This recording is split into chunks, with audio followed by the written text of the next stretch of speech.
bueno, estamos continuando sobre las causales de improcedencia. Y en estas causales de improcedencia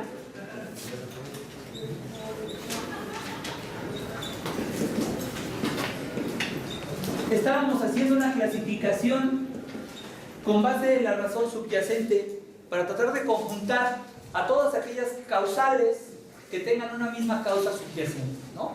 Y hablamos sobre contraactos. ¿Cómo les dije? Actos que implican el consentimiento, ¿cómo les dije?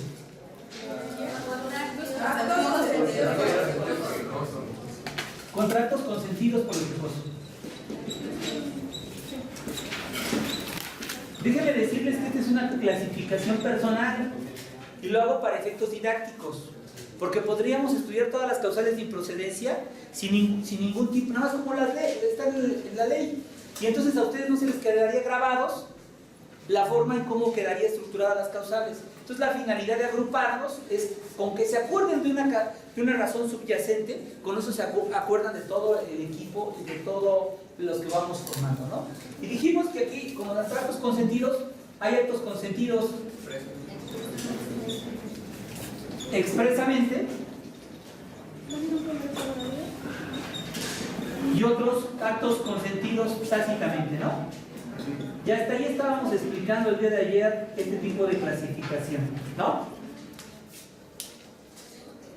A veces son ejemplos muy sencillos, pero hacen que la gente como que se despierte y como que no se esté tan obsesiva en el punto que se está estudiando, ¿no? Y hay veces que esto, cuando uno va directamente a explicarles cómo dice la ley, cómo dice la jurisprudencia y algún caso práctico, y la gente se duerme, ¿no? Entonces uno le tiene que ponerle un poquito de sal o pimienta a la clase para que esto pueda ser más o menos entendible. Así que voy a explicar estos dos temas con un ejemplo burdo. Imagínense ustedes que de repente un chavo viene aquí a la universidad y de repente se atraviesa por ahí una chava que le produce un impacto visual, pero sobre todo hormonal, ¿no? Y se ve tan interesado con la chava y dice, no, esta chava, como me la presentó el rector, no la puedo dejar viva, ¿no? Tiene que caer conmigo, ¿no? Y entonces de repente pues se hace el encontrado. ¿Y para qué les explico todas las artes que desarrollan para seducir a la chava, ¿no? Ustedes ya saben, son más expertos que yo en ese tema, porque las cosas han cambiado. En mi tiempo nosotros cortejábamos a las chavas, y ahora las chavas cortejan a los chavos, entonces yo ya no entendí. En mi tiempo los chavos se declaraban a las chavas, ahora las chavas se declaran a los chavos, entonces ya tampoco ya entendí cuál es la lógica. Pero bueno, imagínense que en ese momento empiezan a tener un montón de atenciones, observan que se va a comprar su café de Starbucks y le dicen, oye, te traje un pequeño detalle, ¿no? Ya le dan el detalle. Y cada cosa, y cada necesidad de la chava, van poniéndose listos, el color que usa, no sé, miles de cosas, ¿no? Ya saben los chavos cómo cortejan a las chavas. Y un día le dicen, oye, hemos pasado muchas aventuras juntos y creo que podemos iniciar otro tipo de etapa, ¿no? ¿Quieres ser mi novia? Y la chava le dice, sí. ¿Hay un consentimiento expreso o tácito? Expreso. Supongamos que la chava le dijo, pues déjame pensar, ¿no? Entonces dijo, bueno, creo que voy a tener que invertir tiempo, voy a tener que invertir más seducción. Y resulta ser que después con la chava le invitan al café, le invitan al cine, ¿no? Y están en el cine y de repente en una escena la llevan a un lugar de espantos, y de repente hacen como que se espantaron por una escena, que en realidad no se espantaron, pero la agarran así a la chava no les quita la mano, la agarra, le inclina la cabeza y después le dice, oye, ¿sabías que eres hermosa en el oído? La chava se voltea y finalmente lo besa, ¿no? ¿Hay un consentimiento tácito o expreso? Tácito. Pues. Ahora imagínense que no pasó eso, sino que al contrario le dice, oye, ¿qué te pasa? No seas mano larga, ¿no? Dices, híjole, bueno, pues ni modo, pues vamos a seguir invirtiendo tiempo, atenciones. Y de repente dice, oye, fíjate que me invitaron a una fiesta. Y la chava dice, pues qué rico, ¿no? Es más, nos vamos a volar la clase de amparo, que no sirve para nada. Y ya está la fiesta, ¿no? Y están en la fiesta y llega con sus amigos y le dice a sus amigos, te presento a mi novia. Y la chava se sale desconcentrado, pero para no afectar la reputación del chavo, dice, sí, mucho gusto.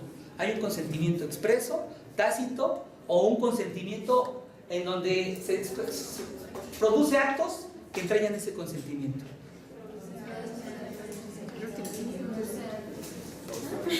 ¿Qué? Pues no, que era muy sencillo. A ver, ¿fue tácito o expreso que entrañaba ese consentimiento? O sea, agarra y fíjense cómo está, agarra y le dice, mira, te presento, no son novios, o sea, ya tuvo una serie de atenciones, le pidió que fuera su novia y dijo que no. Fueron al cine y después la llevó a ver una película de espantos y de repente la abrazó y le dijo, no seas mano larga, retírate. Y después la lleva a la fiesta y le dice, te presento a mi novia, a sus amigos, y por no hacer quedar mal al chavo le dice, sí, mucho gusto. Es un consentimiento tácito, expreso, o que es un acto que entraña el consentimiento expreso. ¿Cuál? Es expreso, ¿no? Pero pues no es un acto que entraña el consentimiento expreso. ¿Es un acto que qué? Entraña el consentimiento. Exactamente. porque al fin y al cabo está dando una respuesta, ¿no? A mí me parece que es un acto, a mí me parece en ese supuesto, que es un acto como el que dice el artículo 3, digo la fracción 13, que dice consentidos expresos o manifestaciones de voluntad. Manifestaciones de voluntad que entrañan ese consentimiento.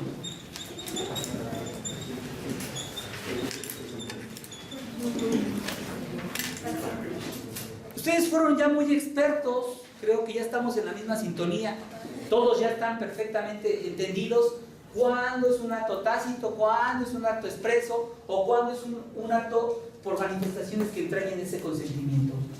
Ayer yo les decía que hay un consentimiento tácito cuando no se promueve el juicio de amparo,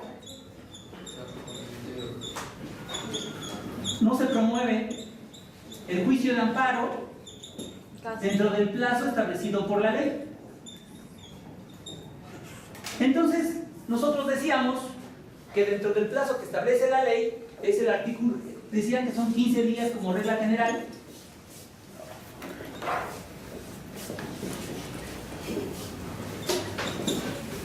Son 15 días. Cuidado, Perdona,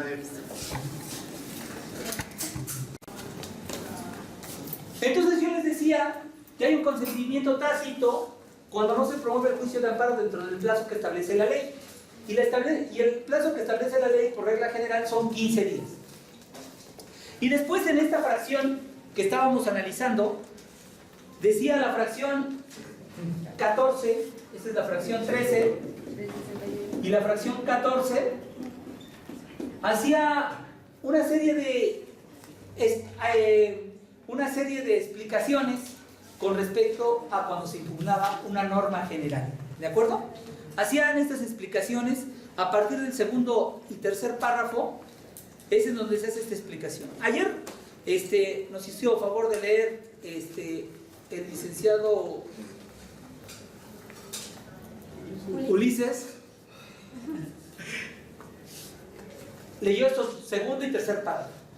¿De acuerdo? No lo vamos a volver a leer. Lo que necesito es que alguien me lo explique. Explíqueme el segundo y tercer párrafo. Y tiene una milésima de punto. ¿Cuál? El segundo y el tercer párrafo. ¿Quién me explica cómo se debe de interpretar esos dos párrafos? El artículo 61, fracción 14, párrafo segundo y tercero. ¿Quién me lo explica?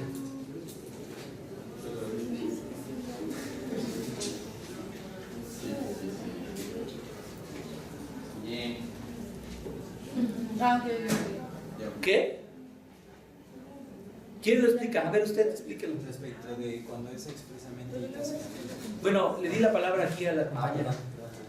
Lo que pasa es que Cuando una norma general se expide, aún se afecta. Bueno, ¿quién me lo explica? Ah, me lo estaba explicando usted. Bueno, Bueno, no me lo estaba explicando, ni siquiera digo nada, pero a ver, explíqueme. que no se va a entender como el consentimiento tácito si dejas pasar los 15 días después de la expedición de una norma general, que son los 15 días a partir de que el acto te afectó a ti en tu esfera jurídica, independientemente de la expedición de la norma general o no. A ver, usted. Bueno, hay dos tipos de consentimiento expreso y tácito. Dijimos que el expreso era cuando el quejoso manifestaba su consentimiento con el acto reclamado y cuando se también entrañaba ese consentimiento, y pusimos el ejemplo de un convenio en el que las partes concluían y había un convenio entre las partes y eso entrañaba el consentimiento del acto reclamado. Y tácitamente, cuando no se promovía los 15 días, la ley... No, pero mire, a ver, espéreme. Creo que a lo mejor no nos estamos entendiendo bien.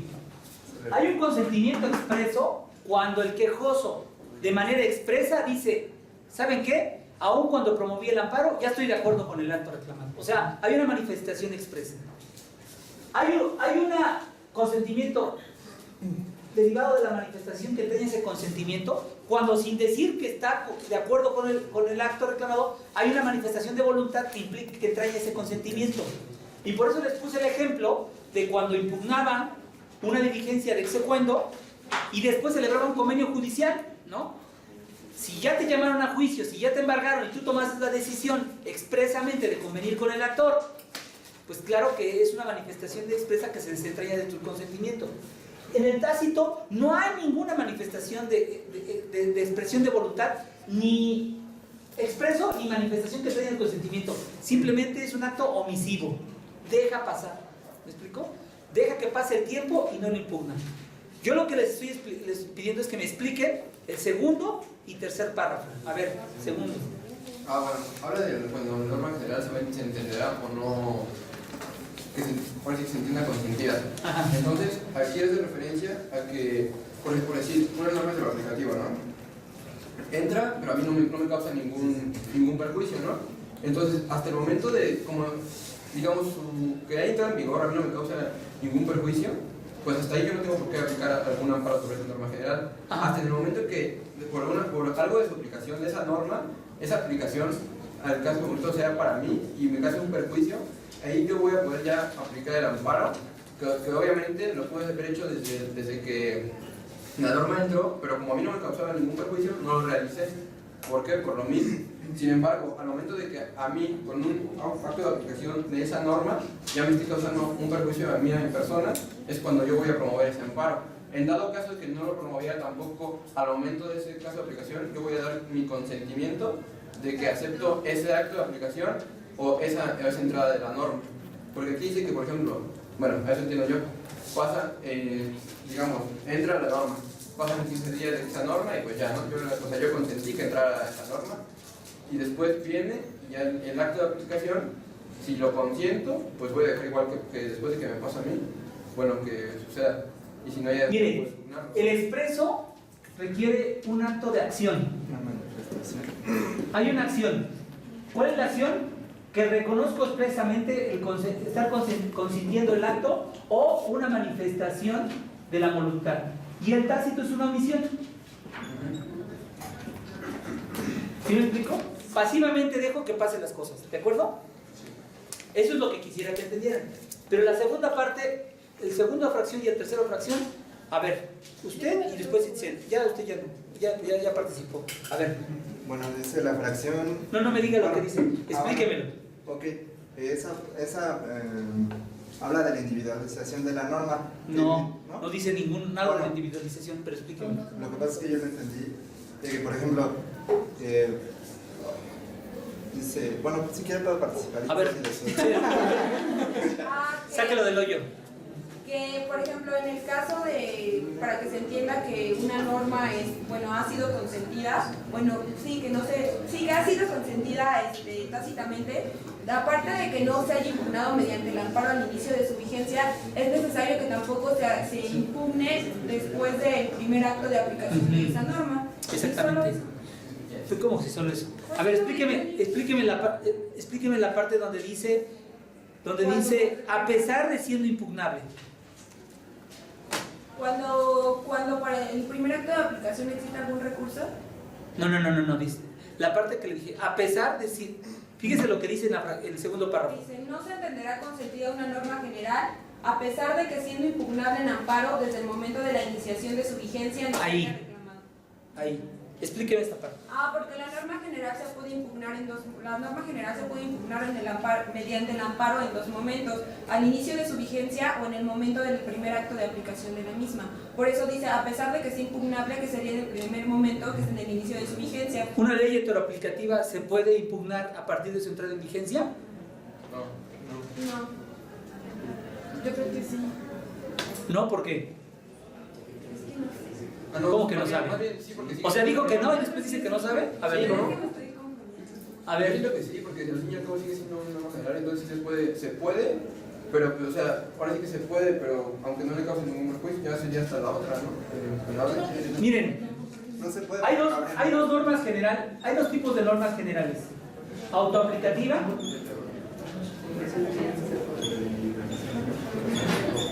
y hay una norma heteroaplicativa.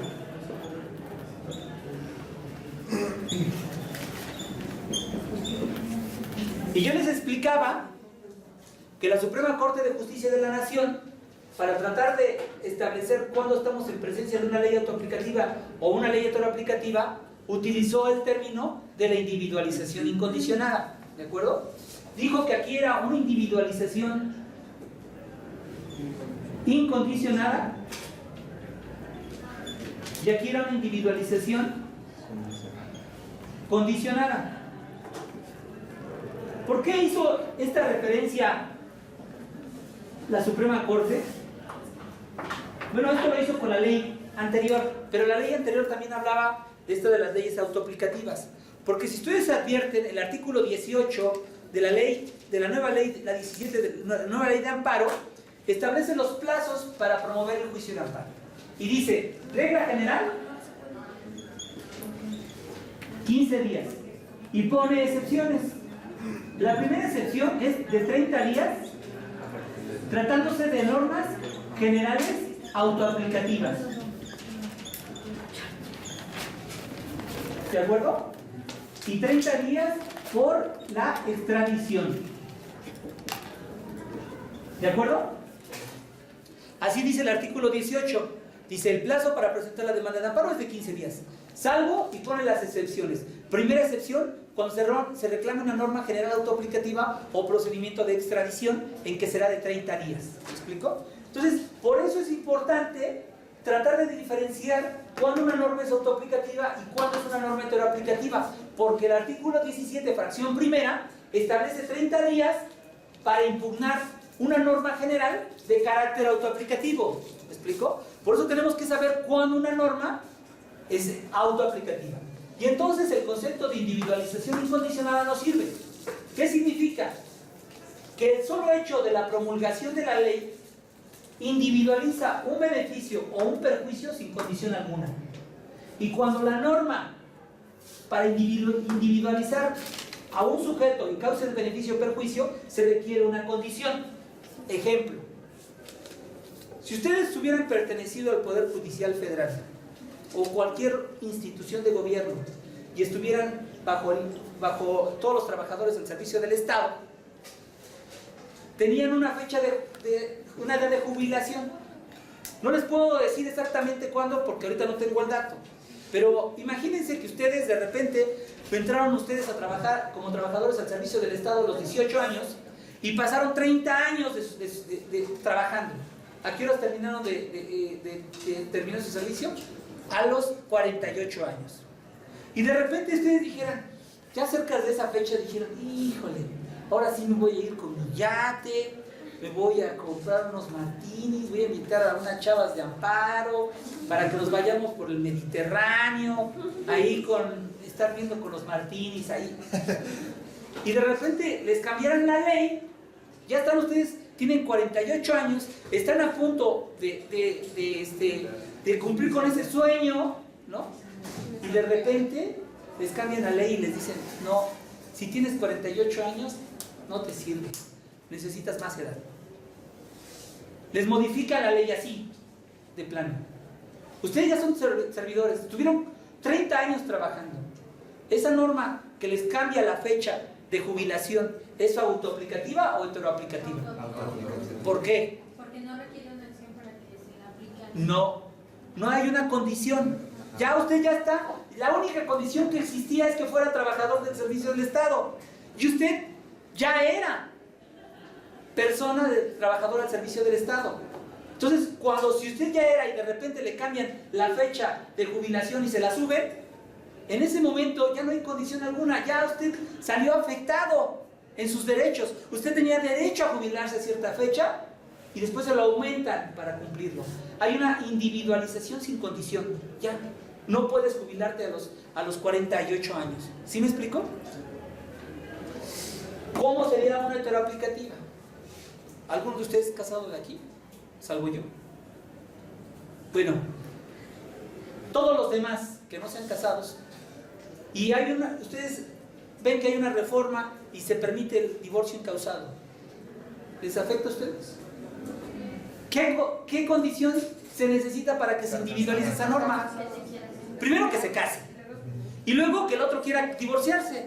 No, si la otra persona no se quiere divorciar y es amor para toda la vida, que unos dicen, sí, yo te dije que te amaba toda la vida, pero no pensé que duraras tanto, ¿no? Entonces, si finalmente dura mucho, ¿esa norma las afectó a ustedes? ¿Aunque se casen? No, porque se requieren varias condiciones para que se individualice en su perjuicio. Luego entonces, si la norma se individualiza sin condición alguna, ustedes tienen 30 días a partir de la vigencia de la ley para impugnar en juicio de amparo esta ley autoaplicativa. Luego entonces, interpretado en sentido contrario, una ley heteroaplicativa no podría ser impugnada porque la ley exactamente dice que los 30 días son para la ley autoaplicativa. ¿De acuerdo? ¿Sí lo van entendiendo? Luego entonces, en la fracción segunda dice, la fracción 14 del artículo 61 dice, en el segundo párrafo, no se entenderá consentida en la norma general a pesar de que siendo impugnable desde el momento de la iniciación de su vigencia. ¿A qué norma general se está refiriendo? Autoaplicativa. El legislador pudo haber dicho desde el principio que se refería a la ley autoaplicativa, pero las denominó de dos formas diferentes. ¿Me explico? Si ustedes leen solamente el segundo párrafo, no podrán entenderlo si no entienden el artículo 17 en su fracción primera. Tienen que interpretar de manera relacionada tanto el artículo 61, fracción 14, segundo párrafo, con el artículo 17, fracción primera. ¿Están de acuerdo? Y entonces entenderán que cuando dice no se entenderá consentido en la norma general, a pesar de que siendo impugnable desde el momento de su inicio de su vigenciación no se haya reclamado, sino solo en caso de que tampoco se haya promovido contra el primer acto de aplicación en perjuicio del quejoso. Eso significa que el legislador le dio dos oportunidades para poder promover el juicio de amparo cuando se trataba de una ley autoaplicativa. Si te llega una norma y tú no la impugnas, a pesar de que se te individualizó en tu perjuicio, no se considera consentida, a menos que tampoco lo hagas con respecto del primer acto de aplicación. ¿De acuerdo? Entonces, tenemos que, respecto de las normas autoaplicativas, tenemos dos momentos de impugnación: 30 días a partir de su vigencia o 15 días después de su primer acto de aplicación, primer acto concreto de aplicación, con su ACA. Primer acto concreto de aplicación. Entonces, si tú durante la entrada en vigencia no lo impugnaste y después de su primer acto de aplicación tampoco lo impugnaste, entonces vamos a considerar consentida esa norma general. ¿De acuerdo? Creo que no presenta ningún problema. Y entonces la ley heteroaplicativa, bueno, imagínense si ustedes vienen a impugnar el divorcio incausado. Oye, no estás casado. Oye, no te están pidiendo el divorcio. ¿Estaría legitimado aquella persona para promover el amparo ante una ley heteroaplicativa? No. ¿Están de acuerdo? Porque no tiene un interés jurídico. Oye, es que yo quiero... Esto me parece injusto, rompe la norma de los contratos, porque el matrimonio es un contrato y por lo mismo hubo acuerdos de voluntades y la disolución tiene que venir por una terminación, una rescisión, y la rescisión es por el incumplimiento de una de las partes. Me parece que esto es injusto. Este interés por la justicia es un interés simple, que le estoy diciendo, o jurídico. Simple. Y por lo mismo no estaría legitimado para promover el juicio de amparo. ¿De acuerdo? Luego entonces, la ley heteroaplicativa, cuando es una individualización condicionada, no tendría la oportunidad de promover el juicio de amparo a partir de los 30 días de su vigencia. ¿Por qué? Porque no estaría legitimado por no tener un interés jurídico. ¿Entienden? ¿Sí les queda claro? Luego entonces, la única forma de poder promover el juicio de amparo es con su primer ACA, con su primer acto concreto de aplicación. ¿De acuerdo? Ahora, después de que la fracción 14 nos da la explicación sobre las leyes heteroaplicativas, después pasa el siguiente párrafo. Y el siguiente párrafo habla precisamente, dice, cuando contra el primer acto de aplicación, aquí se está refiriendo en el tercer párrafo a la ley autoaplicativa o a la ley heteroaplicativa. ¿Heteroaplicativa? ¿Por qué? No, eso... A ver, perdón, este es el uso de la palabra aquí a la abogada Fernanda. A ver. Te habla del primer acto de aplicación, ¿no? Y eso se refiere a la norma. Pero también en el heteroaplicativa también hay el primer acto de aplicación. Por eso, pero también en la autoaplicativa también hay el primer acto de aplicación. ¿Sí me explico? Aquí, del ejemplo que yo les di, cuando ustedes se quieran jubilar, podrán decirle a los 48 años, ¿sabes qué? A mí no me importa lo que diga la ley. Yo quiero que me jubiles. Y el otro le dice, no, porque la ley nueva te dice que no te puedes jubilar. Ahí está su primer acto de aplicación. ¿Sí me explicó? Cuando él quiso jubilarse. Si pasan los 48 años y no promueve nada, ¿qué hizo? Consentir tácitamente la norma general, porque a pesar de que le afectó el primer acto de aplicación, le afectó el primer acto concreto de aplicación, no promovió el juicio de amparo. ¿Sí queda claro? Entonces, luego entonces, tanto en la autoaplicativa como en la heteroaplicativa, hay un acto primero concreto de aplicación. Y este primer acto concreto de aplicación tiene 15 días, ¿de acuerdo? Entonces, el tercer párrafo, nuevamente preguntando la pregunta, ¿es aplicada para la autoaplicativa o para la heteroaplicativa? Para las dos. ¿Por qué? Porque habla del primer acto concreto de aplicación. Luego entonces, si el primer acto de aplicación es para la heteroaplicativa, pero también para la autoaplicativa, luego entonces, el tercer párrafo también es aplicado para las dos normas. ¿Y qué es lo que nos dice? Bueno, nos dice, señores,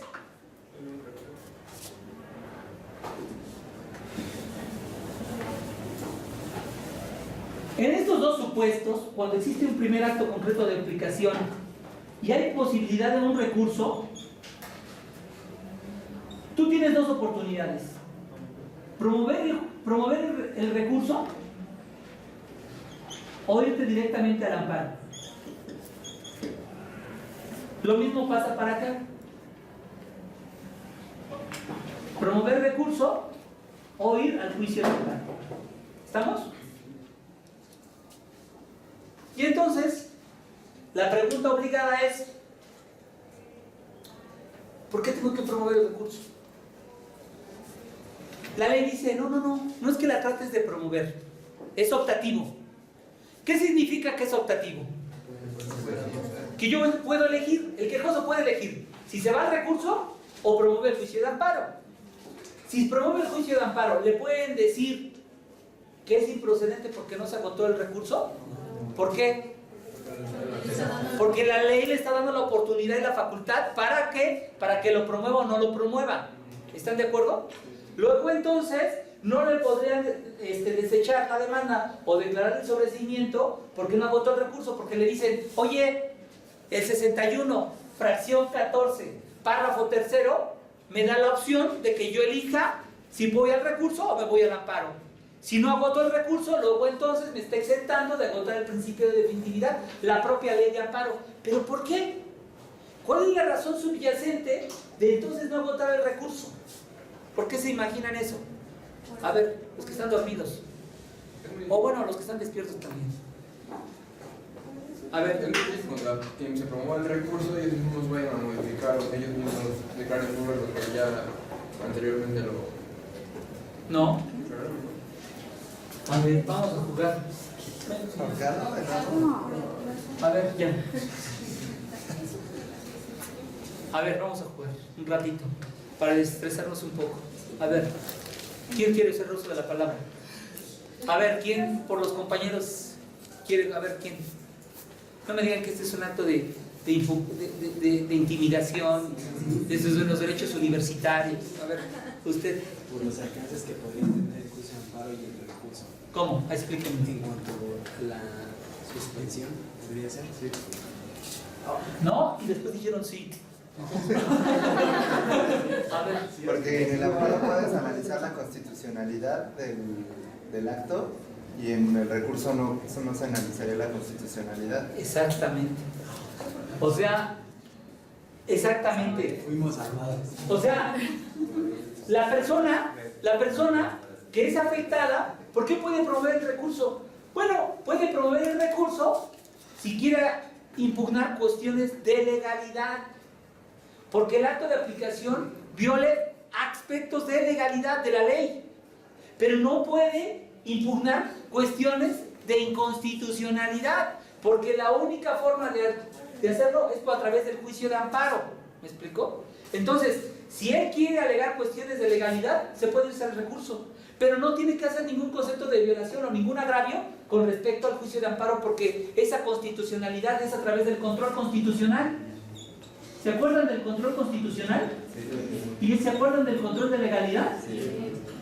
Entonces aquí lo que se va a analizar al promover el recurso son cuestiones de legalidad, pero no de inconstitucionalidad.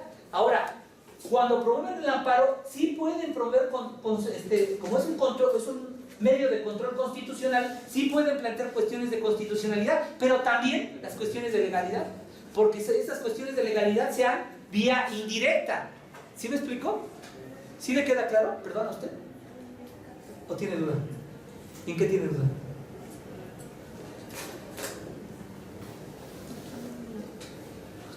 Detrás de Fernanda. Sí, a usted. Sí, ¿No le queda claro? No, estoy tratando de razonar mi pregunta. A ver, tranquila, razónenme. No, es que me perdí Desde el principio. No, de lo de legalidad y constitucionalidad, o sea, ya no entendí por qué. Mire, en el recurso es un control de legalidad. Luego entonces las cuestiones que se tienen que plantear es que el acto de aplicación no se ajustó a la ley. ¿Me explicó? Entonces usted, por ejemplo, puede imagínese usted, por ejemplo, en el caso que les puse yo de que usted se va a jubilar hasta los 48 años y de repente le suben el año y usted no lo impugnó con el primer acto de aplicación. ¿Me explicó? Y entonces ya a los 48 años dijo, aquí está, voy a meter mi solicitud. Y le dice la autoridad, no puedes jubilarte porque la nueva ley aumentó la edad de jubilación. Y usted quiere impugnar esa resolución. Puede promover el recurso y entonces puede decirle, oye, mira, esta respuesta que me la dio no es la persona competente, ¿no?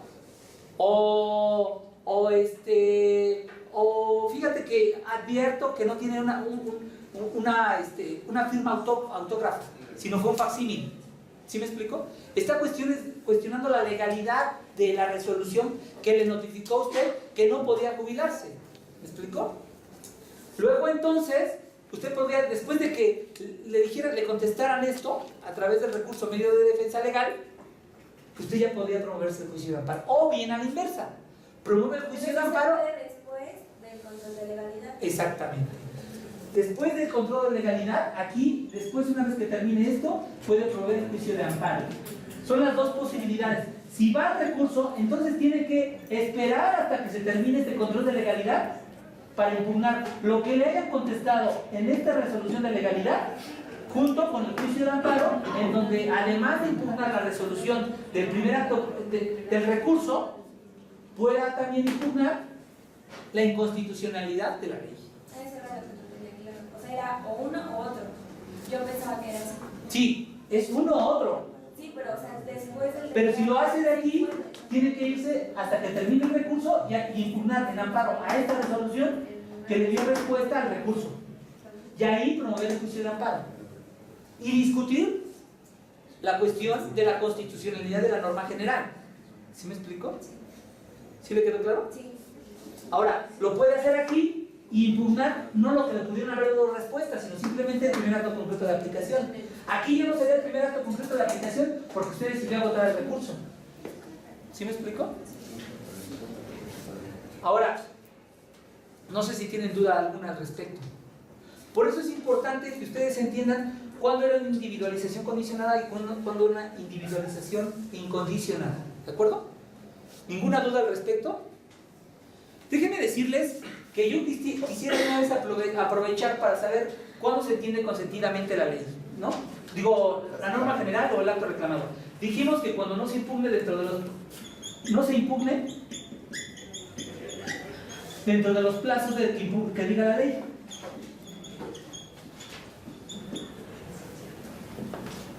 Que establece la ley, ¿no? Los plazos que establece la ley. ¿Cuáles son los plazos? Bueno, los plazos están establecidos en el artículo 17 y pone una regla general de 15 días. ¿De acuerdo? Unas excepciones, y las excepciones comienzan diciendo, bueno, tiene 30 días. ¿En qué casos? En dos casos. Cuando la norma general es autoaplicativa a partir de su vigencia. Y dos, cuando es el proceso de extradición. ¿No? Y después pone 8 años cuando se trate de una sentencia de carácter penal que establezca una condena de prisión. 7 años cuando se trate de derechos agrarios. En cualquier tiempo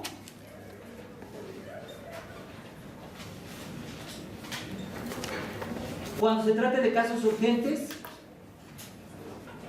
de los previstos por el artículo 15 de la ley de amparo.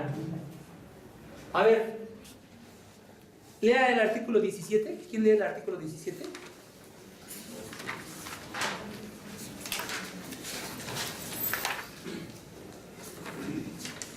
¿Quién lee el artículo 17? A ver, Claudia. Artículo 17. El plazo para presentar la demanda de amparo es de 15 días salvo. Primero, cuando se reclame una norma general autoaplicativa o el procedimiento de extradición en que será de 30 días. Segundo, cuando se reclame la sentencia definitiva condenatoria en un proceso penal. Permítame. Sentencia, no le puse definitiva. Ajá. Condenatoria en un proceso penal que imponga pena de prisión podrá interponerse en un plazo de hasta 8 años. Tercera, cuando el amparo se promueva contra actos que tengan o puedan tener por efecto privar total o parcialmente en forma temporal o definitiva de la propiedad, posesión o disfrute de sus derechos agrarios a los núcleos de población ejidal o comunal, en que será de 7 años contados a partir de que de manera indubitable la autoridad responsable notifique el acto a los grupos agrarios mencionados. Síguele.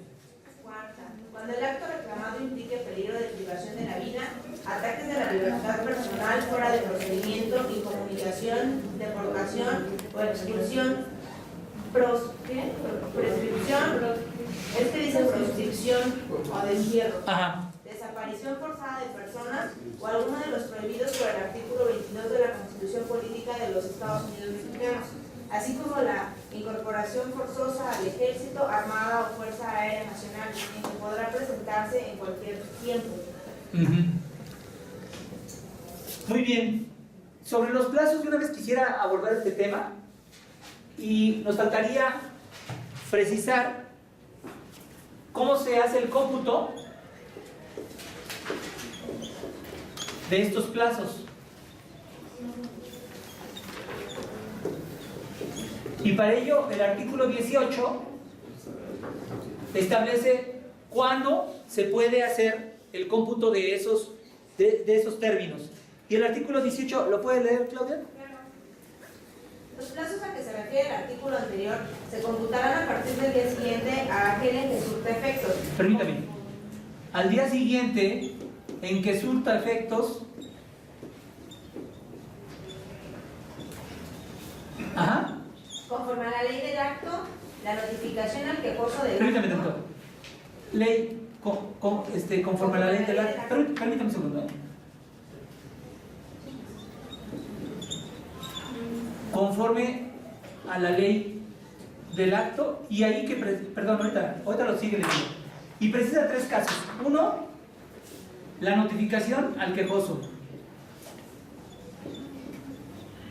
Dos, que se haya hecho sabedor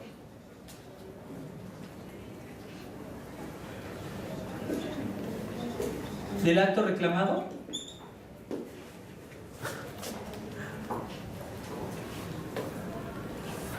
Perdón, haya tenido conocimiento, perdón. Haya tenido conocimiento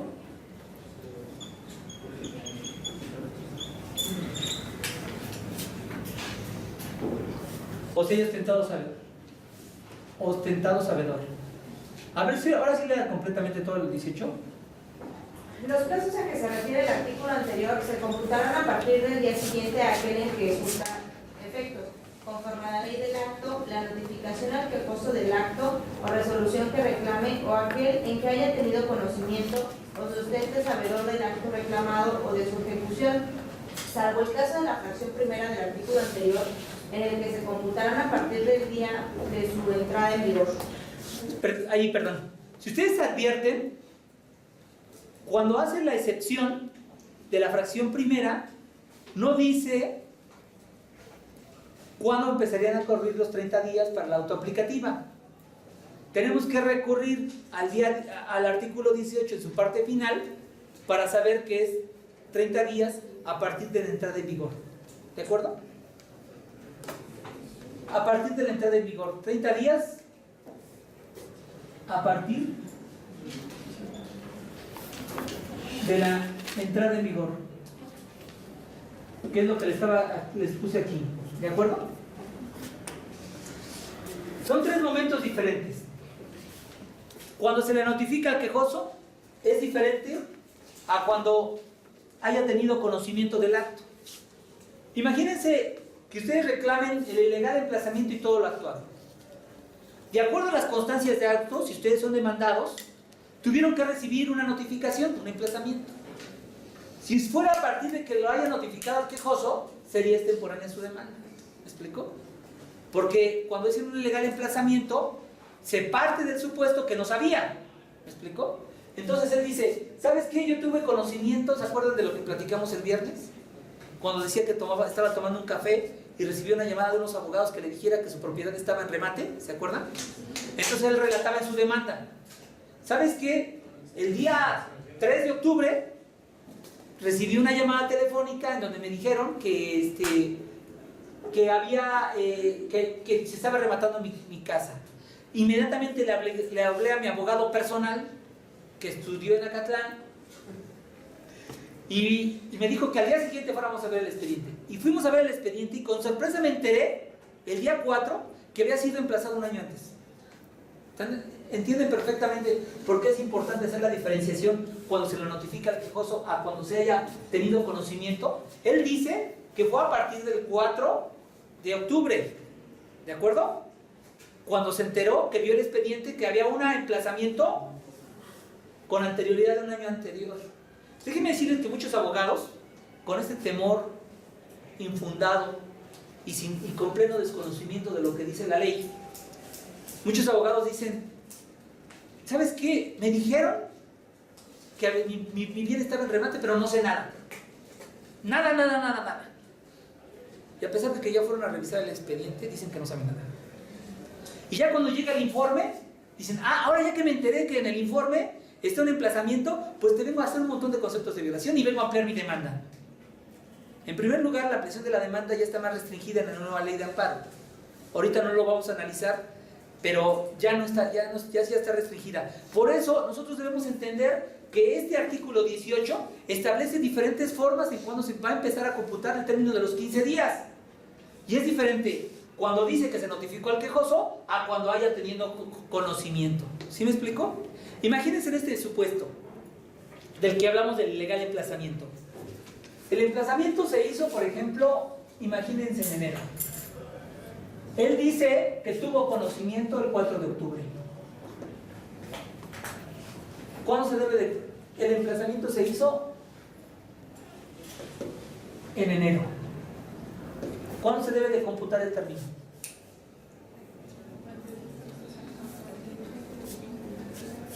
¿A partir de cuándo? De que se hizo sabe. No. Ahorita vamos a ver eso. En estos dos ejemplos, ¿cuándo se debe computar el término?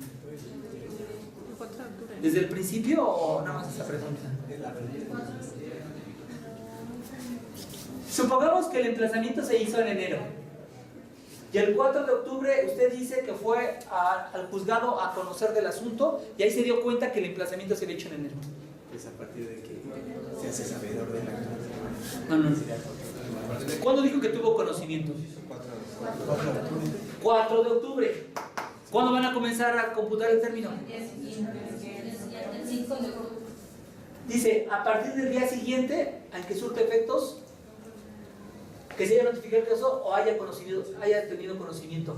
Es por eso que los abogados dicen, no, pues para que no me sobresean por extemporáneo, voy a decir que no sé nada.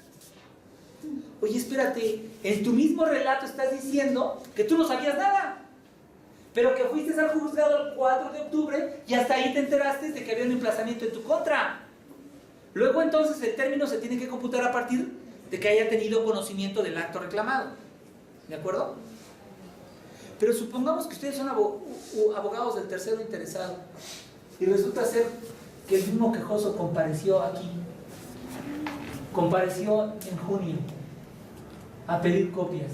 Pues con eso... Y va el quejoso propio y establece una razón en donde recibe copias de todo lo actuado. Ya con eso. ¿Cuándo se ostentó sabedor? A partir El primer acto. ¿Cuándo? El acto. ¿De la notificación en enero? A partir de que compareció, en el La momento hora de de que comparación. compareció. Es el primer acto. El momento en que se hizo sabedor aquí. Y ya ahí sabe de... ¿Entienden cuáles son los tres momentos? ¿Y los tres son diferentes? ¿Entienden? ¿O no? ¿O se los pongo con bolitas y palitos? ¿O ya con eso es suficiente? ¿Ya con eso es suficiente? A ver si es cierto que en el examen pasan con 10, ¿eh? Pero el extraordinario. No. Sí, que extraordinariamente ustedes contesten el examen y que saquen 10 en el ordinario, ¿de acuerdo? Bueno, entonces creo que no tiene ningún tipo de duda y si quieren seguimos. Bueno, nada más les digo rápidamente. ¿Cuándo son días hábiles? Todos los días, excepción sábados y domingos, y los días que están establecidos en el artículo 19, ¿de acuerdo? Entonces, me parece que les voy a pedir que lean a partir del artículo 20 hasta el 23, para que si tienen alguna duda lo comentemos la próxima clase. ¿De acuerdo?